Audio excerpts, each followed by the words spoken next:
As Russia takes down the Iron Curtain, more and more Western films are appearing on their silver screens. Soviet filmmakers are scrambling to develop new talent to meet the foreign challenge. One of the Soviet Union's hottest new prospects is 22-year-old Olga Kabo. After 27 films, she's on the fast track to superstardom. But Olga had different stars in her eyes when she was discovered. I was 15 years old and I wanted to be a cosmonaut. I finished special school for children who wants to be cosmonauts. Olga's bright personality and heavenly body have made her Russia's sweetheart, but her star's life in Moscow wouldn't hold much luster for a Hollywood hopeful. Many of her activities mirror those of any successful American actress, burning the midnight oil while thrashing out a complicated script, an endless stream of lessons to fine-tune her talents, a disciplined health and fitness program, and a relaxed dinner talking shop at Pizza Hut, Moscow's answer to Spago, when foreign friends like director Roman Polanski and American actor Frank Whaley are in town filming. But the similarity is only skin deep. Training for aspiring actors is rigorous and intense, and Olga was required to attend a 4-year drama school where math and history were as important as acting classes. The classic Shepkin method taught there is demanding, so Olga and other alumni often return to watch rehearsals to refresh their grasp of the technique. Major studios still dominate the cinema scene, so after graduation, Olga was signed by Mosfilm, the largest and most powerful among them. As there are no agents in Russia, it's important for Olga to spend a lot of time there doing tusovka, or schmoozing. She personally calls on all of Mosfilm's casting directors to boost circulation of her new publicity photos. Olga's talent and perseverance have paid off with a string of starring roles that have brought her fame, but by Hollywood standards, little else.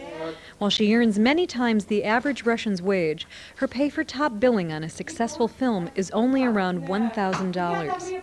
Rather than money, stars like Olga are rewarded with perks. She frequently goes to the exclusive Cinema Union House with its foreign movies and sought-after periodicals, a well-stocked subsidized coffee shop, and a restaurant serving exotic specialties from the Republic of Georgia. Normal restaurants are always packed and very expensive, so this has become the headquarters for the gregarious film community. Very little film business gets packaged that hasn't been discussed here first. Most Russians wait in lines hours a day to buy ration provisions. There is plenty of food in the country, but Olga is among the few who can afford to shop at the central market, where farmers charge capitalist prices. Since a few pounds of grapes cost an average day's wages, even a star's salary can get tight if their eyes get bigger than their pocketbook.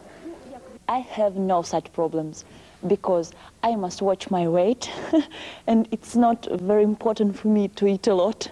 That's why my parents buy something, but not very often I eat much food. Although she has no trouble procuring the necessities of life, Olga still can't buy a car. She earns enough money, but there's a 10-year waiting list. And since taxis prefer Marlboros and dollars to rubles, life can get even more complicated when you're late for an important rehearsal. He is ordered. Olga still lives with her parents in a modest apartment near the city center.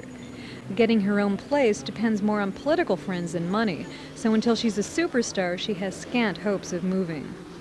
With so few material rewards, what keeps Olga from emigrating? For starters, participating in newfound freedoms. I'm very happy that I can work in this period when everybody can do everything he wants to do and everybody can talk about what he wants.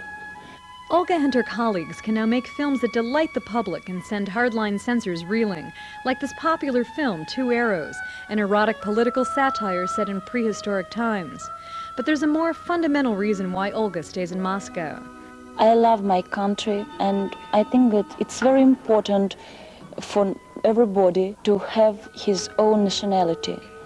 That's why I don't want to leave my country. And I'll be there all my life, here all my life.